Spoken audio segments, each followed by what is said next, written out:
welcome to the Live Courageously podcast show. I'm your host, John Duffy, and Live Courageously has been the conscious theme of my life for the last 4 years since the beginning of the pandemic in 2020. Courage is resistance to fear, mastery of fear. There's something contagious about someone who is courageous. Today's show is with a courageous and adventurous friend, Jeffrey Sanow, and I'm really looking forward to having this conversation, and you'll find out why. Jeffrey brings advanced CIA-inspired leadership training to the corporate world. Jeffrey brings a wealth of experience and expertise in the leadership of intelligence operations, particularly in leveraging civilian business tools for military and intelligence purposes.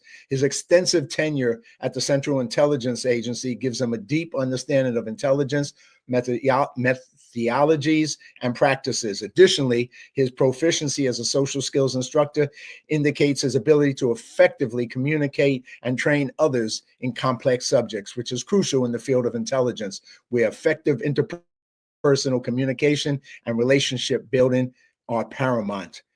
Mr. Sanow's journey exemplifies a remarkable dedication to service, continual learning, and the cultivation of a nuanced understanding of intricate global issues. Hailing from a humble upbringing on a small farm in Ohio, Mr. Sanow's formative experiences have molded him into a distinguished professional, starting as a Peace Corps volunteer and following with over 2 decades of service within the Central Intelligence Agency. With that, let me say greetings, Jeffrey, and thank you for joining us. And this is a first for me. I've never met a CIA intelligence officer before, and I've never had one on my show. So with that, I'd like to ask 2 questions to kick off the show. The first is, how did we meet personally? Because, that's something I always like to let the audience know. Well, we met personally at the grand reveal of the Mindatorium. Was the first time that we met. And being men of the same generation and the same basic mold, if I can use that term, we quickly learned to respect each other. Yeah, it was an interesting evening with a lot of great stuff, and our conversation was very fascinating. I have to put it that way. You're very fascinating, your background, and obviously, when I found out just a little bit of what you do, I was like, God, I got to have you on my show. So it was a good night. I was really glad to have met you.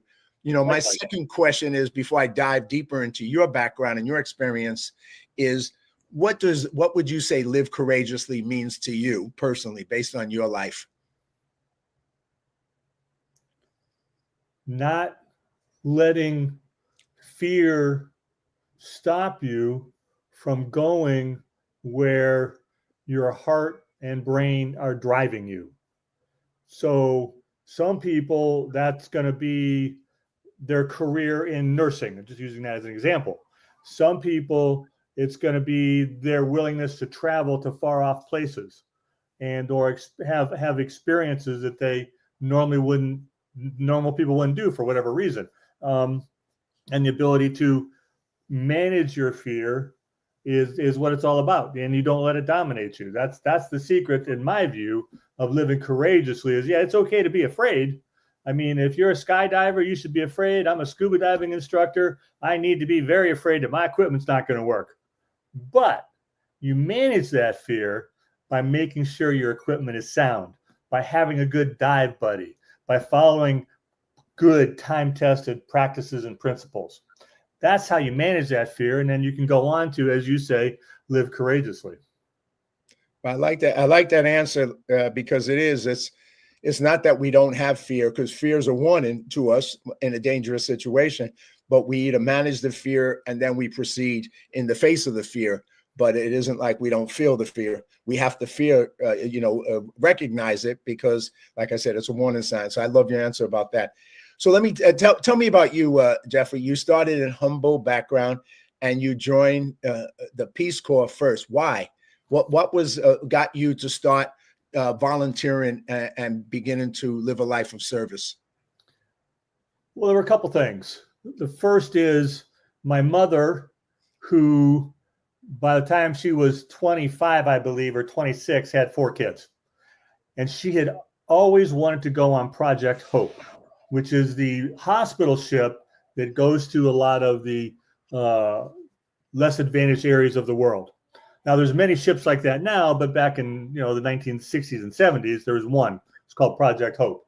So that made me want to be willing. And actually, when I made my decision, she supported me because I said, I don't want to be like you, Mom, and say, I wish I'd done this. It's like, she's totally on board. The other thing, again, has to do with my parents. And I don't like to dwell on this, but I had a crappy childhood. Parents were divorced, remarriages, stepsisters on this side, stepbrothers on that side, and the whole nonsense that goes with all of that was enough to make me want to leave the country. Basically, I was running away from home. When I was 20 years old, I was standing in a bus stop at Ohio State University, and I saw a little advertisement there in the bus stop for the Peace Corps, and it was in the offices about 100 feet from where I was standing. So I thought, hey, let's go talk to that guy.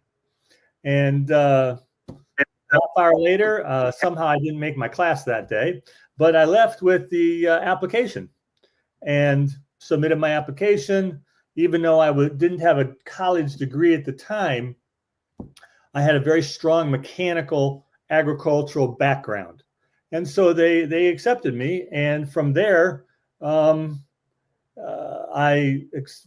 took on Livingston. I decided, okay, let's go figure this out. So I wanted to go to Africa. I think the reasons for that, I actually just figured it out having been to Uganda recently, had a lot to do with National Geographic magazine. Interesting. So what kind of pictures did National Geographic magazine have from Africa? Safaris, stuff like that, maybe? Topless women. Oh, okay. I was wrong. So I was a young kid, and I thought, hey, let's run away someplace that have lots of beautiful topless women. So, that's maybe not the best reference I would ever want to give, and people watching this are probably thinking I lost my mind. But as a 17-year-old, 18-year-old, 20-year-old, you got lots of things going on in your head. Well, at least there's that honesty there. Sometimes that's good, sometimes it's not. Anyways, so I went to Tunisia, which turned out to be North Africa, which is a very different environment than deepest, darkest Africa that Livingston walked across. It's Arab and it's Muslim. Correct. And so that was my first experience outside of the U.S. in Africa.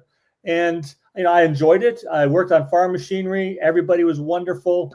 I learned to speak Arabic and made some good friends. Still stay in touch with them to this day. So that was great. And then at the end of my 2 years, nothing had changed for me back home. I still had Ohio State University looking at me and my family. And it's like, okay, let's go someplace else with Peace Corps. So I applied for a second tour, which is very easy. And this time I went to Gabon. Gabon is right on the equator of Africa. It is deepest, darkest Africa. And when I told my mother I was going to Gabon, she was really excited for me. And she said that that's where Albert Schweitzer's hospital is. And my response was, who? Once again, annoying my mother. Albert Schweitzer was a very well-known doctor and pioneer in Africa for setting up hospitals. Again, as a nurse, she appreciated that. I wasn't a nurse, and she didn't appreciate that I didn't appreciate that. Anyway, so I went to Gabon for another year and a half. It was supposed to be 2 years. While I was there, I met a professor from Sam Houston State University in Huntsville, Texas. And he promised me he would help me get enrolled if I chose to transfer. He would find me a place to stay and would find me a job with the university. So he left and went back to Texas. And then I had more family shenanigans that made me leave short of tour to go back and try and figure out what was going on with my family. Then 2 months later, I drove down to Huntsville, Texas, and enrolled in university, finished up my bachelor's and my master's. And first job out of college was at a turkey processing plant in Waco, Texas.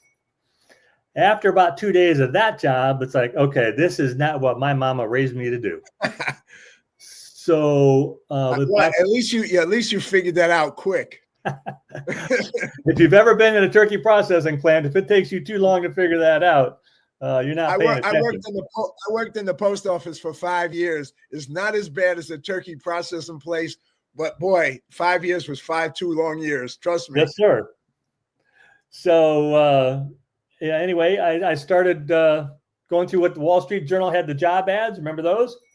Oh, yeah. And what came out once a week. And so I came across an application for the CIA. I asked my wife if I could apply. Her only restriction was I could not carry a gun. Okay. I never carried a firearm overseas. Huh. And I applied. I went through the very, very lengthy vetting process. I'm sure we're all glad they do a good job of vetting people who are applying. And then eventually was hired and went into the deep cover program. Now, when you made that decision, okay, you obviously anything's better than working in a turkey processing plant. That's clearly true, right? But Yes, sir. Still, that's kind of a unique choice to go work in the CIA. I mean, I may be wrong. I did a little research.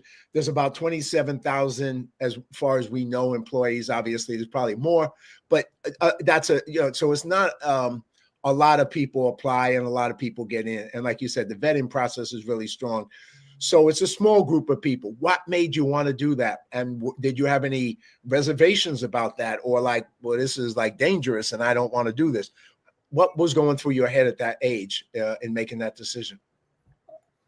I was looking for a continued adventure. Okay. And I didn't see it anyplace else. And, I'd applied for some other jobs while I was going through that process, but none of them came through or that I wanted. So this just had an appeal. It was, serve your country.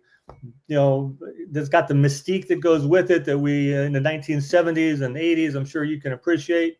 We hadn't been quite as badly mistreated as we seem to be being these days. So it was just an opportunity to do something different. As I said, mastery of fear is simply being afraid, but doing it anyways. So I give my wife credit for mastering her fear of what I was going to do and where we were going. But it I hate to say, it sounds like I'm saying, oh, it's just one of those things. It seemed like a fun idea at the time. Right. And so we're going to dive into, so what, for people who don't know, and there may be people who don't know, what is the CIA? Obviously, it's not a domestic law enforcement branch like the FBI. It's international. What is it and what does it do? The CIA's principal role is to provide intelligence to policymakers. It is part of the executive branch, and we respond to requirements from policymakers, presidents, vice presidents, congressional leaders, congressmen. We respond to their requests for intelligence information. There is a great deal of information out there, and much of of what they're looking for is readily available. It's called OSINT, which stands for Open Source Intelligence. In other words, you read the newspaper, you read the magazine, you read the website. But there's also that need for classified intelligence. There's also a need to know what is the president thinking? Not our president. What is the president? I'm going to pick on Bashar Assad because he's gone now. What is the president of Syria thinking? What is his planning? Why is he organizing his troops this way? And that's not going to be available to the public or in any type of magazine or newspaper. So it requires what's known as HUMINT, which stands for human intelligence. And as an aside, the name of my book, which I just finished writing, is called HUMINT for Humanity. We'll come back to it later. Yes, let's definitely come back to it later. But the whole idea is that the CIA provides intelligence, analysis, and recommendations to policymakers that they can't get anyplace else. You have SIGINT, which is signals intelligence, which is the branch of NSA. Sometimes they work with the CIA. Everybody's listening to everything out there these days. So that's that type of intelligence. But you need to have that cream, if I can use that term, of what is the president thinking? Why does he want to do that? How can we influence those policies? And these I'm talking foreign presidents, not domestic. So the CIA is by definition a foreign intelligence collection operation. We do have offices throughout the United States because we got lots of foreigners here. Again, it still is an intelligence collection operation. They are very strict, no matter what you see on TV, on not collecting against Americans or speaking to an American where that American does not know who they're talking to. We are required by law to inform them. Now, first go around, you meet somebody at a subway and you're chatting and, oh, this guy might be interesting. You don't have to tell them the first time. Second meeting, you have to tell them. So if it's an American citizen, so that they know who they're talking to, or you don't talk to them. And we would pull back from that just because it wasn't worth the headache if they're a U.S. citizen, because, oh my goodness, the paperwork, and it's so hard to justify because the law is very strict and those laws are in place for a good reason. We're not here to spy on U.S. citizens.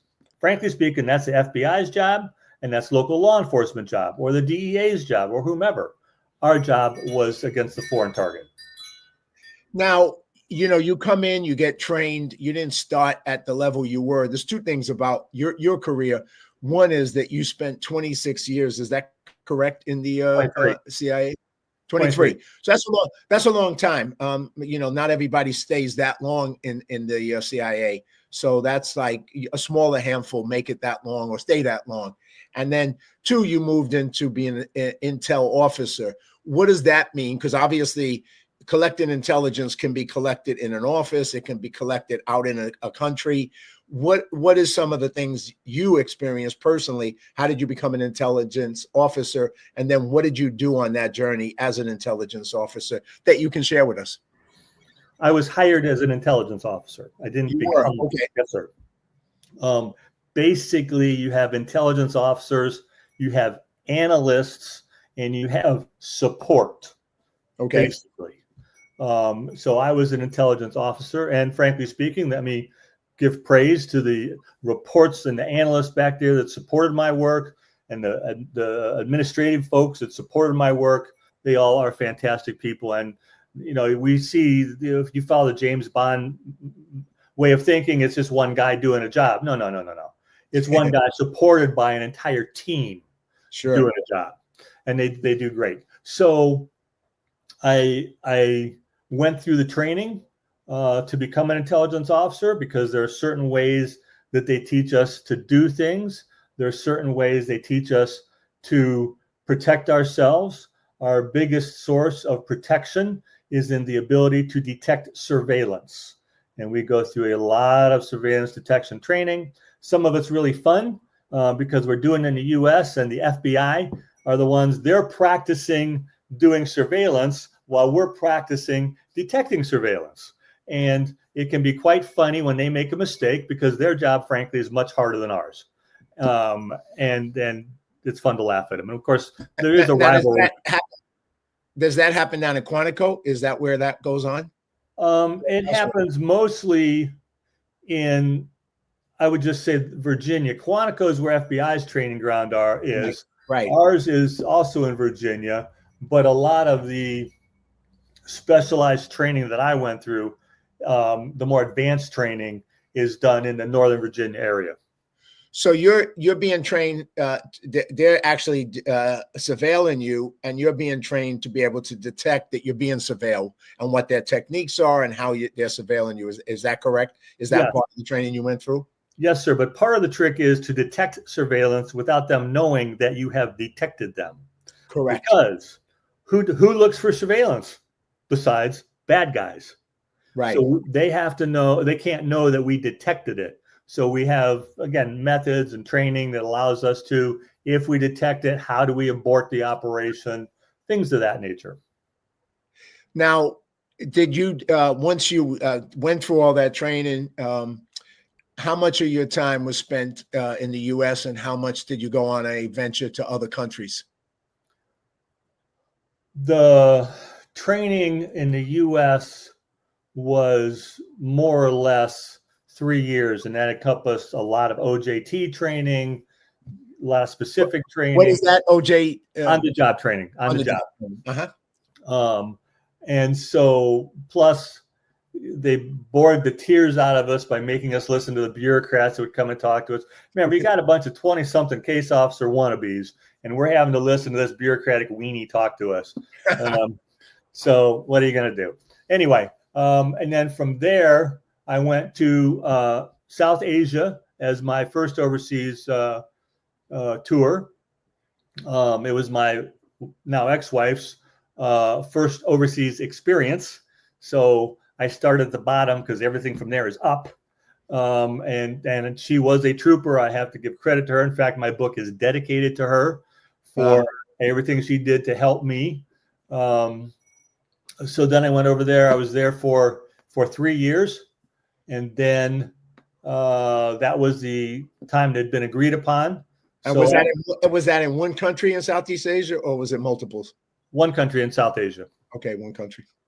And then from there, I went back and did some language training and went to Southeastern Europe. Okay. I was there enjoying the Mediterranean, and I was there for 2 years. That was very nice, except the company that I was working for collapsed, so I had to leave the country. I went back to Texas because my now ex-wife had family there. And while I was there, I pursued graduate certification in telecommunications management. Now, remember, this is before the internet. This is... Wait. You mean there was a time before the internet? I know, hard to believe. Hard to believe, right? Could you imagine a time when we didn't have these? No, I don't. Oh, God. Don't you remember they used to be connected by a cord to the wall? Oh, man. You remember the first portable phones that were like big blocks that people carried and put in their car? And in New York, they would break into the car and steal them? That doesn't surprise you. The size of a lunchbox. Yes, indeed. Yes, indeed. Yep. So at any rate, I had completed the telecommunications management program. It was a 5-course master's, because I already had a master's degree. I didn't want another master's degree. So I got to take the core courses, which gave me a certification in telecommunications management. And then from there, I went over to the Middle East and spent the next 5.5 years, almost 6 years in the Middle East, doing God's work. Well, I want to get to some of that, but I'm going to play a video of yours in a minute. But how many languages? Obviously, you said you learned Arabic when you were in the Peace Corps. Was that the 2 languages, English and Arabic, that you learned, or did you learn any additional? Arabic was North Africa. French was Central Africa. And then I had a couple other languages that I learned along the way, just so I could order lunch. All right. Well, let me share this video because it shares a fun story of yours with everybody, and then we'll come back to go a little bit deeper into what you can share with us. So let me do that, and let's see if I can get this up there.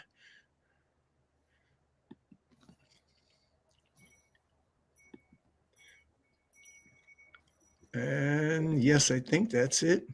Hold on one second. And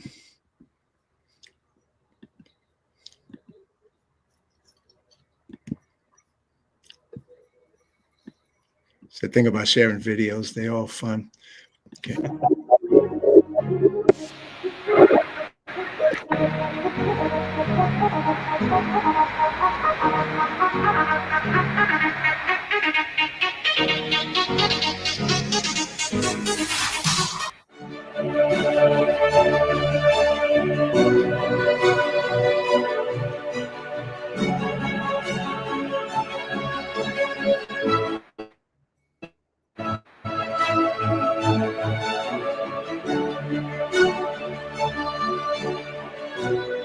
Imagine the leadership, teamwork, and dedication that went into the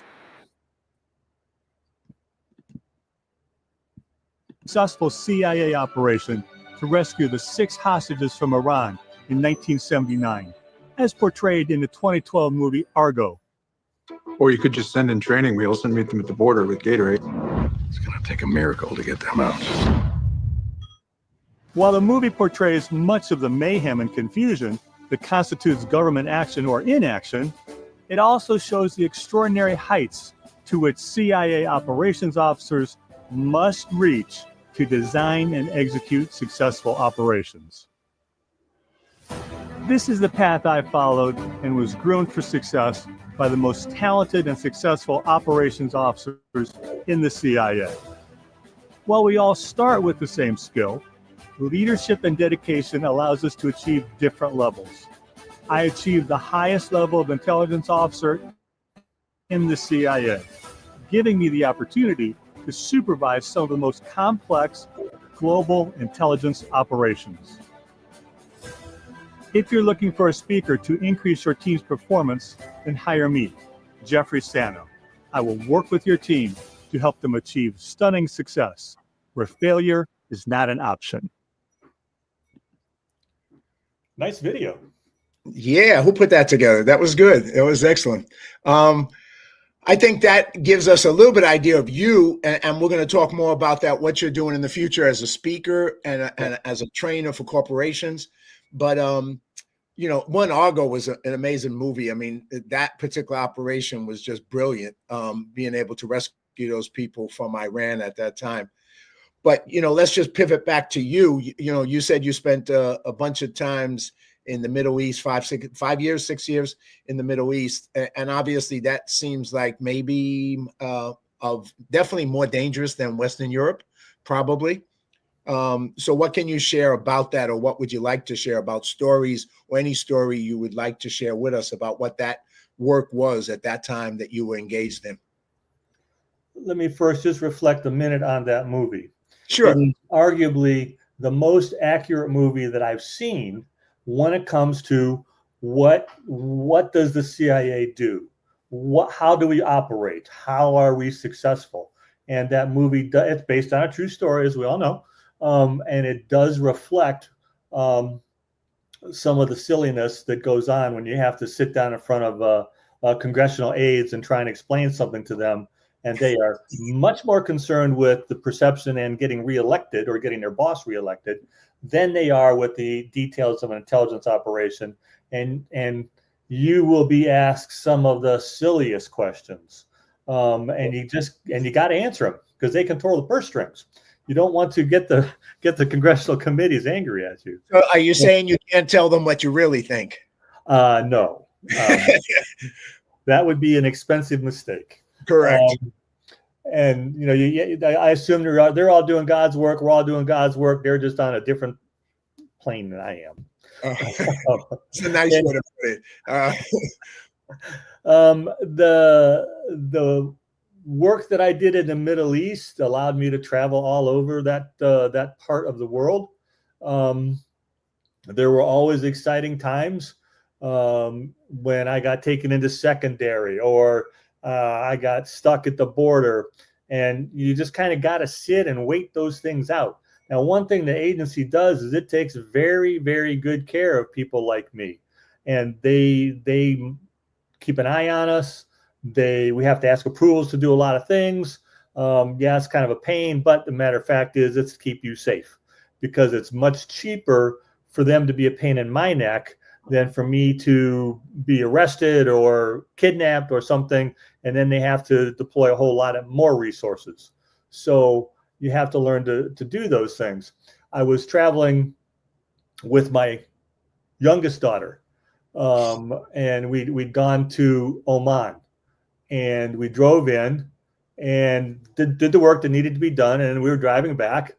Unfortunately, there was no exit immigration point for leaving the country we were in going into Oman, but there was one leaving Oman going back into the country where we wanted to go. What that meant was I did not have exit stamps in our passports. And so because I didn't exit the country legally, I couldn't enter the country legally. So my daughter and I were sitting on this bench outside the immigration office for about 2 hours while they figured out what to do. And eventually they were like, yeah, we can't stamp you back in, but yeah, go ahead and go. And they let us back into the country. And those were some fun times. There's other parts of the Middle East that are just fascinating. I talk about Lebanon, where we are very, very active. As a nation, we are very, very active in the Middle East right now. We're trying to figure out what's going to happen with Israel, what's going to happen with Syria, which just went through a horrific change. Now, Bashar Assad, he was not a prince. He was not even really a nice guy. He was a dictator. But he protected religious minorities because he comes from a religious minority. He and his family were Alawites. So I'm sure you know how important Damascus is to our Christian heritage. The foundation of Christianity, Damascus is the second most important city, second only after Jerusalem, when it comes to Christianity. And so he did a good job of protecting the religious minorities in Syria. If you read Acts chapter 9, it talks about the street called Straight, where after Saul went blind, and the bishop Ananias was told to go to the street called Straight and find this man. The street called Straight still exists. I've walked down the street called Straight. I've been to Ananias's underground church, the place where Saul, now Paul, was baptized. If you go north of Damascus, there are some monasteries that were built by Emperor Justinian I before Muhammad of Islam was even born. And yet, they have now had jihadis take over Syria. You remember what happened when the jihadis took over Afghanistan and they destroyed the Buddha statue that had been carved into the wall of the mountain. It was like 200 feet tall, and they simply destroyed it. So, and it's funny you see, because I think most people in America don't, because it's part of our culture, don't even remember that happened. Don't even have not paid attention to what they did there in Afghanistan. And because things move so fast and we just forget, it seemed like that was 8,000 years ago, and it wasn't. But you're right.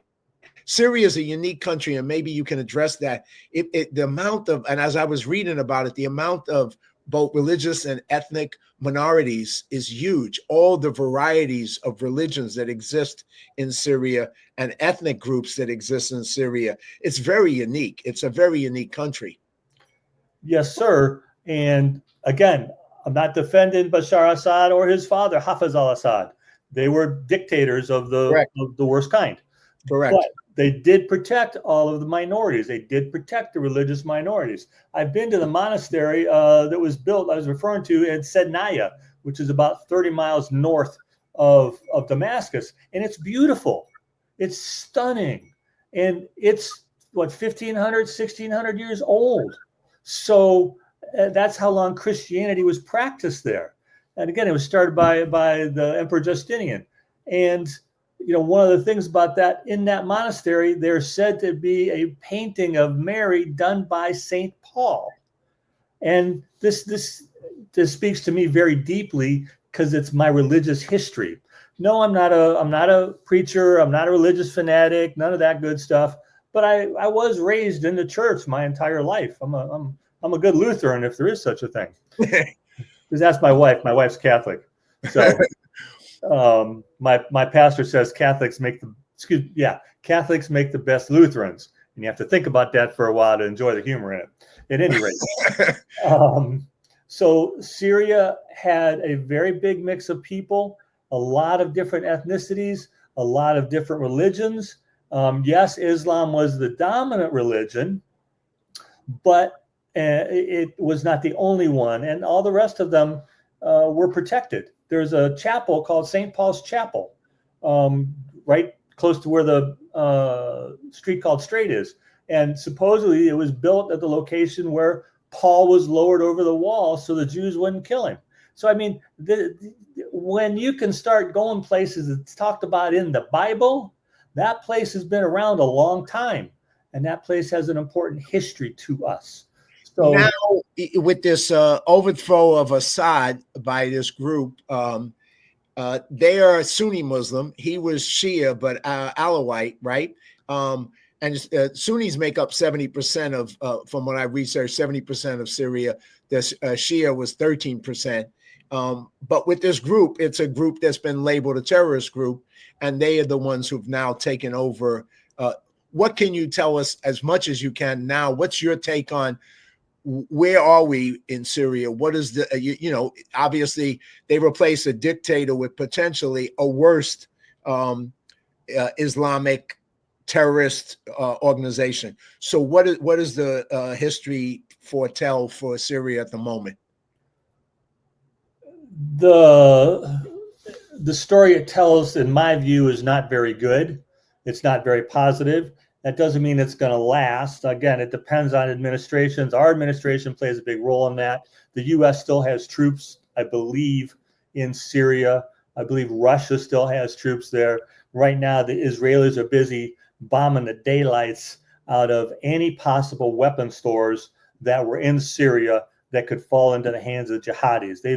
They've bombed Syria some 300 or 400 times over the past couple of days. And what they're trying to do is eliminate the possibility that the Islamist jihadis will be able to get their hands on chemical weapons and missile delivery systems and things of that nature. So I'm not optimistic, but I can also say that there's so much confusion going on right now. I hate to go down the political road. We currently do not have a strong political leadership. And so all the nonsense is going to happen before, what's the day? January 20th. Is that Inauguration Day? Yes, it is. So I think you're going to see a lot of silliness going on for the next month while everybody tries to do all the stupid things that we don't want them to do, because they recognize from the prior Trump administrations that when he says, don't do this or I'll smack you, he generally means it. Well, I think you having a insight into it, you know, has a little bit more weight to it, because I think most people don't know anything about Syria and what's going on. And, you know, the media right now seems to portray that somehow the Islamics who had taken over the country are going to become moderate overnight. Somehow I've never seen that happen, but I guess that's what the media thinks is going to happen. But I don't think that reality is ever done on their own volition. They don't become moderate because they want to become moderate. That's not how it works. They said the same thing about Afghanistan. Correct. And we saw how that turned out. And already I'm reading reports about women being directed to wear a headscarf and cover their head, whether they're Muslim or not. Right. So, no, I see there being a lot of hardship in Syria right now. I don't see a lot of good options. And I think, again, we have to remember the importance of Syria to our history and culture, because if you lose your history and culture, you lose your country. I mean, that's where we came from originally. And so it's very difficult to see how this is going to have a positive outcome any more than Iran did. When the Shah fell and Khomeini went in there and took over.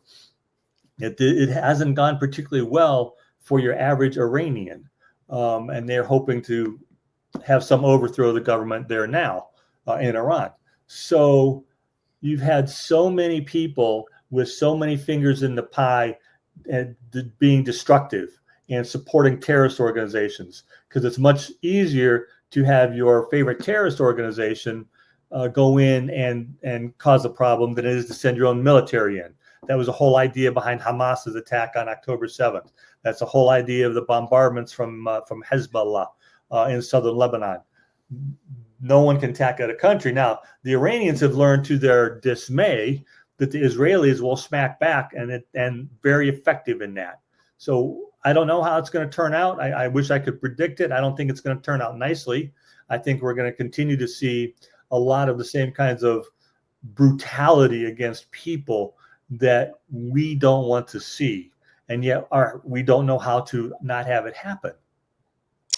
I hear you. I'm gonna try, because I knew this was gonna happen. I'm struggling to cover all the things I want to cover with you, but I want to cover one thing here. I'm gonna throw up a picture of you right here.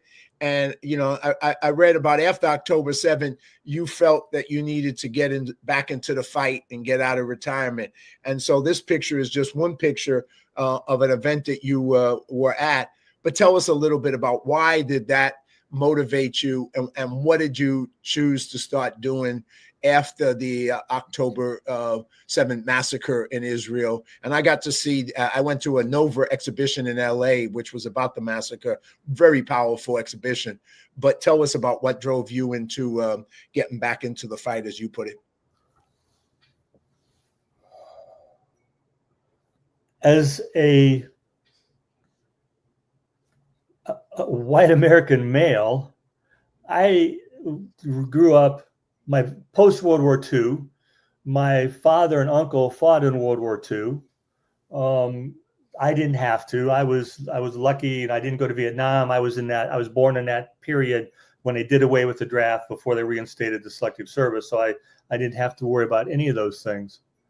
But just as a adult with a conscience, how could anyone justify the murder of babies being cut out of the mother's womb, being put in ovens? The horrific things that they did on October 7th defies description and imagination. And I don't want to watch the movies that they're making out of them, because it'll just make me cry and get really angry. And I don't need that to make me really active. So when I heard what happened, because your generation and my generation saw the fallout from the Holocaust, and we've been around long enough to know how horrific the gas chambers were. We haven't forgotten that history. People younger than us may not have learned that much about that in history, but you and I learned about that when we were in school.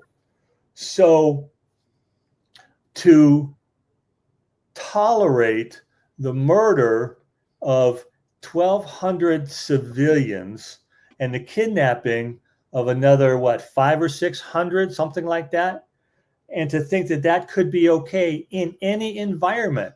Now, you want to join the military, we're going to train you to fight, we're going to give you a gun, we're going to put you in a tank, and you're going to go to war and you might die. That's military to military. That's how we fight wars. We don't fight wars by killing babies or pregnant women or grandma. That's not how we fight wars. So when I saw that that's how they wanted to fight the war, it was an easy decision for me to say, what can I do to get back in this fight? The picture that you were showing there was from an Israel Bonds event. Israel Bonds is a way to invest in Israel. They give a very good return on you buy a bond, a 2, 3, whatever, 5-year bond, and they give a fair return on it. They've been operating in the United States since I think the inception of the country, to be honest with you. So that is just, we can't let this sit. There's a saying that I have on my emails, and I'm going to get it wrong, even though I've read it a million times. But it was by Dietrich Bonhoeffer. I just saw his movie, by the way, very good movie. Yes, excellent movie. I saw it as well. Bonhoeffer. God will not hold you faultless. To not act is to act. To not speak is to speak. So for anybody that thinks they don't want to be involved, what they're saying is that's okay what happened. And for me, I couldn't do that. And I've tried to live by those words, where if there is something wrong, I will step up to the plate. And maybe I'll have a problem one day if I see something going on the street. I mean, I'm sure you've seen it, just being out there, some guy being a dummy, saying stupid things or threatening to hit a woman. I don't let that go by. I'll go over there and stand and look just long enough to get the guy to calm down and realize that this is not going to go the way he wants it to because he's out in public.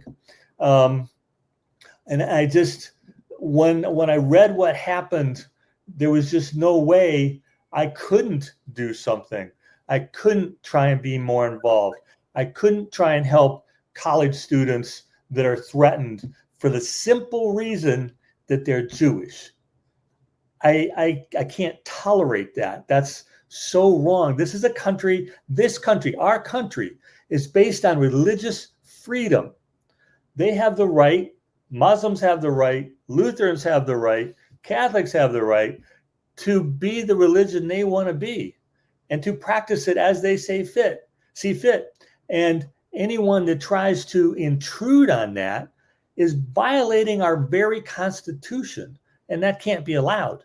So yes, I became very active in doing that.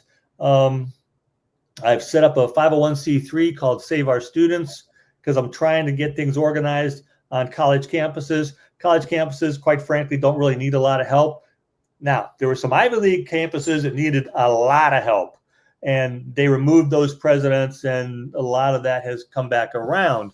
But we have large populations, Jewish student populations at other major universities, and they have done a reasonably good job of not letting these violent acts go forward. I'm not saying it hasn't happened at all. It has happened to some few places. I'm pretty glad it hasn't happened at a lot of places because the universities know that there is no tolerance for that. Here's where they can contact you. That's your website. Yes, sir. And this is also your email as well, that they can contact you as well. But going back to that, what's the name of the organization, the 501c that you just set up? Save Our Students, SOS. Save Our Students. Excellent.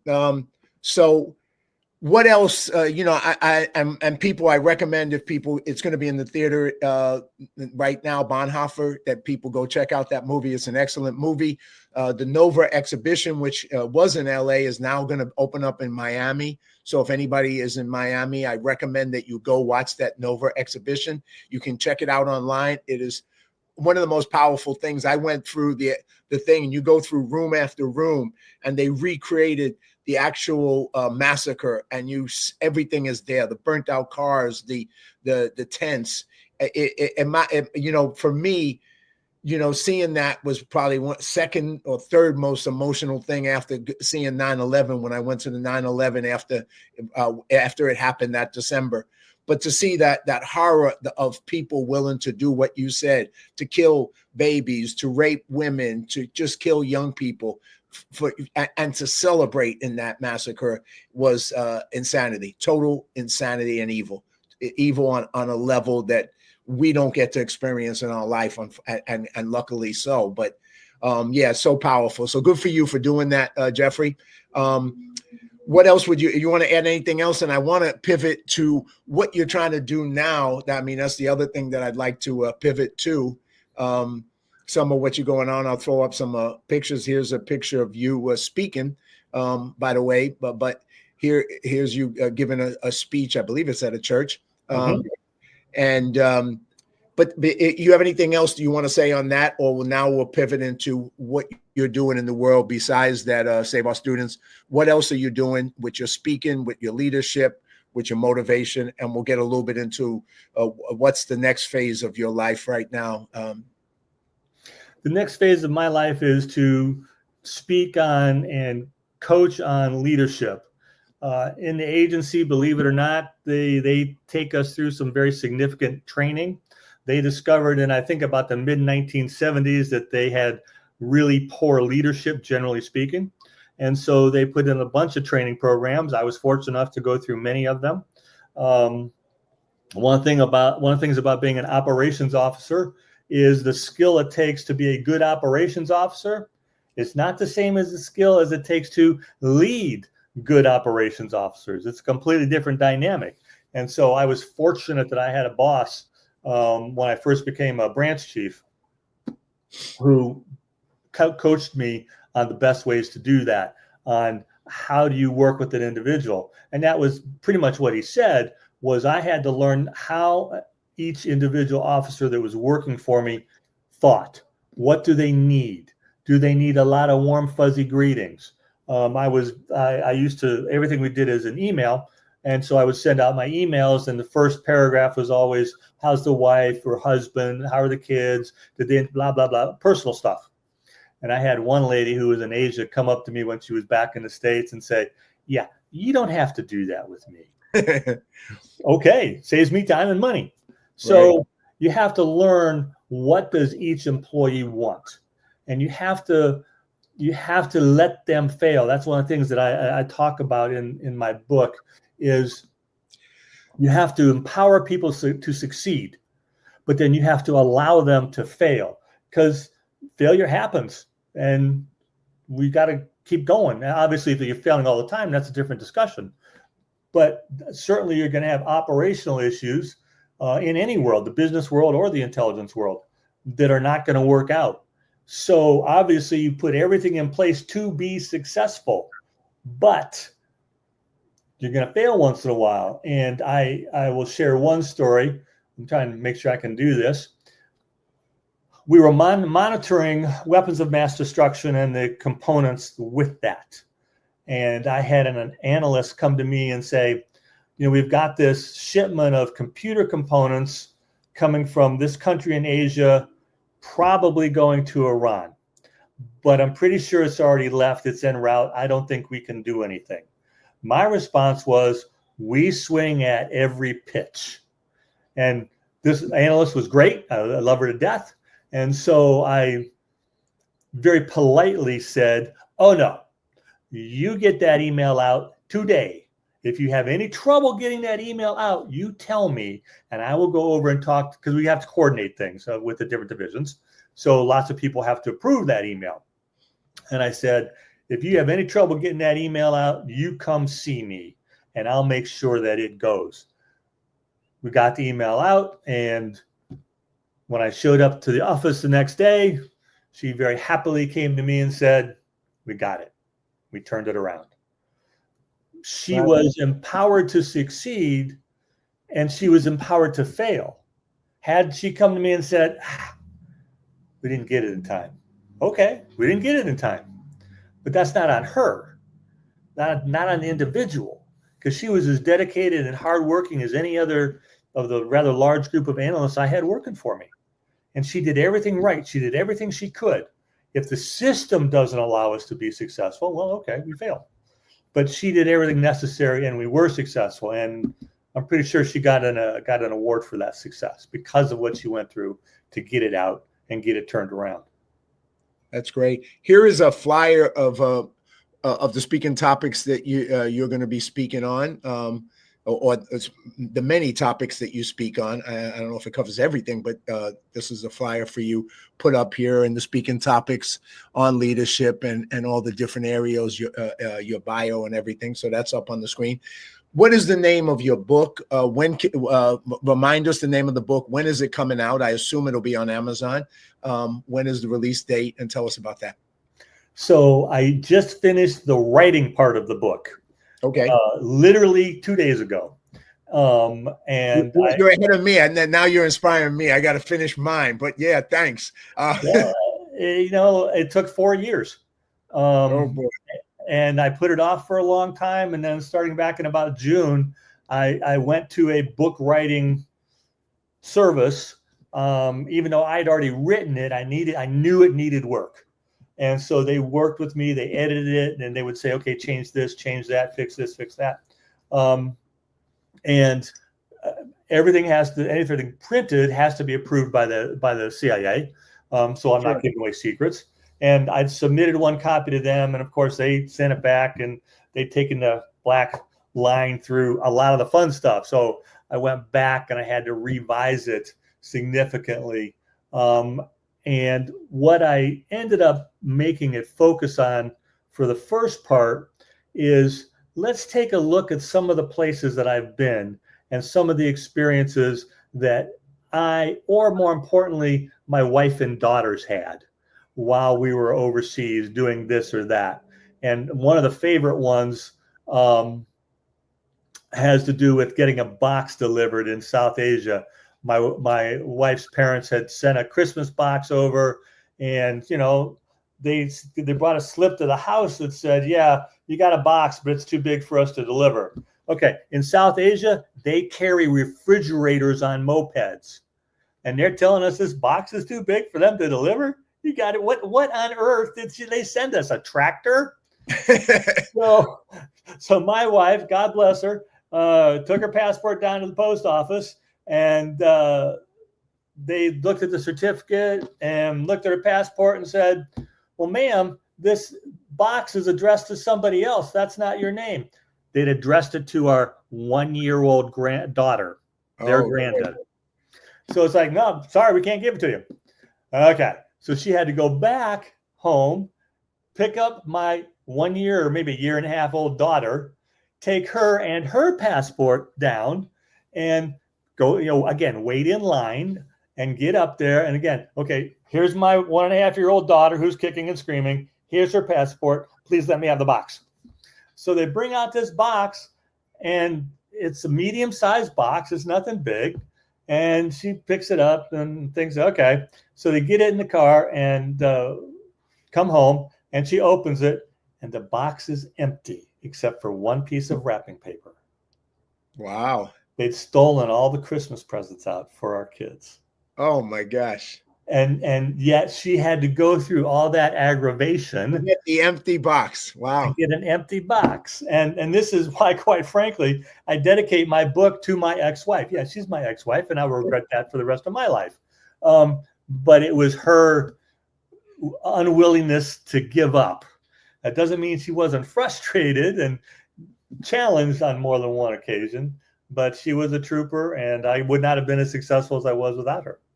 And the name of the book, when it comes out after they get approved by the CIA, is going to be called Humint for Humanity. Humint for Humanity. So human is short for human intelligence. And this is the book for everybody to read, which I hope will inspire young people to look at the Peace Corps. Are there other ways for them to do something in their life? Can they join the Peace Corps? Can they join the CIA? Do they want to travel overseas?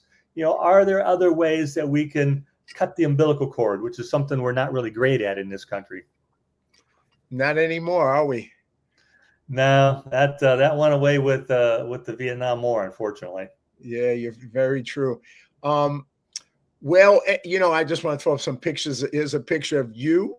I think that might have been the event where we met with yes, your wife there. That's yes, sir. A great picture. Had a great conversation with her as well. Anna, right? Is that her name? Yes, and she remembers. Yes, it was a great conversation. Really enjoyed talking to her. She was fantastic. And then here is a picture of you with a dear friend of mine, Kevin Sorbo. Very, very special human being. I worked 2 movies with him. Now, in Mar-a-Lago. That's at Mar-a-Lago. Excellent. Yeah, he's a great guy. We did 2 great movies up in Canada, and hopefully we're going to do some more in the future. Love him and his family. As we get to the close of the show, I'm going to let you finish up. Anything, once your book comes out, of course, I'll share it. I'll have you back on. We'll talk about the book, and we'll go more into detail. So you're due for a episode 2 with you in the future. But I'll let you close out the show, and then I'll finish it. So I would close out by taking my hat off to all the hardworking CIA officers and employees and staff that labor away in Northern Virginia. It's not that they're unappreciated. It's that it's hard work, and most Americans, they see what's on TV, and that's completely wrong. Like I said, Argo is one of the best examples that does reflect some accuracy, but I have to take my hat off to all of the hardworking people that supported me. I had a great, great, great team supporting me when I was overseas. They do fantastic jobs. They're considered government employees, so they get the benefits and yet the costs of doing that, and it's not always appreciated. It's a fantastic team. I think that the American people should be proud of the work that the intelligence agencies writ large do, but especially the young men and women in the CIA. Well, on that, Jeffrey, thank you so much for being on the show. I know we only touched not even the surface. I don't even know we got to the surface, but I tried to cover a lot of details. Thank you for taking the time. Thank you for sharing what you shared. Thank you for your service, both in the Peace Corps and your service in the CIA, and your service continually, once again, getting back into the fight with what you're doing with Save Our Students, and your continued efforts that you're doing in that regard. And I wish you the best with your speaking career. And of course, just say on that, if anybody wants to hire you, I put up before, I'm going to put it up one more time for you, where they can reach you on your website. There we go. They can reach you here on your website, and they can email you here if they want to hire you to speak to their corporations, to their companies, to be trained in leadership and communication, all the skill sets that you learned that you'll be able to take their organization through. So definitely reach out. I think you'll learn a lot. You'll probably get a chance to hear some great stories from Jeffrey, and hopefully we'll get to hear some of those stories when we do episode 2. Anything else? Otherwise, I'm going to close out the show, Jeffrey. I'm going to send you the draft version of my book as soon as we finish. I appreciate it. Thank you. It's been an honor meeting you and your wife at Mindatorium. We had a great time, and I appreciate you. And of course, we'll be working in the future on in Mindatorium as well. So you have a great rest of your day, and I'll see you next time. Merry Christmas. Merry Christmas to you as well. All right, so I hope today's show with Jeffrey inspired you to live with passion, to pursue your dreams, to go on the adventure, to serve like he did in the Peace Corps or in the CIA, or find a way to serve in your community, serve in your church, serve in your synagogue, serve wherever you can. Service is what it's about in life, and if you find a way to serve, you'll have a better life, because the secret to living is given. And if you haven't seen my previous 88 podcasts with some of my amazing, courageous friends sharing their powerful stories of overcoming all odds and going on to live powerful lives and making a difference in the world, you can watch them on John Duffy Live Courageously, live-courageously.com, or on my YouTube channel, Live Courageously. So join me now every Wednesday at 6 p.m. for another courageous guest, and I encourage you to choose to live courageously and make your life a masterpiece. And God bless you until we meet next week.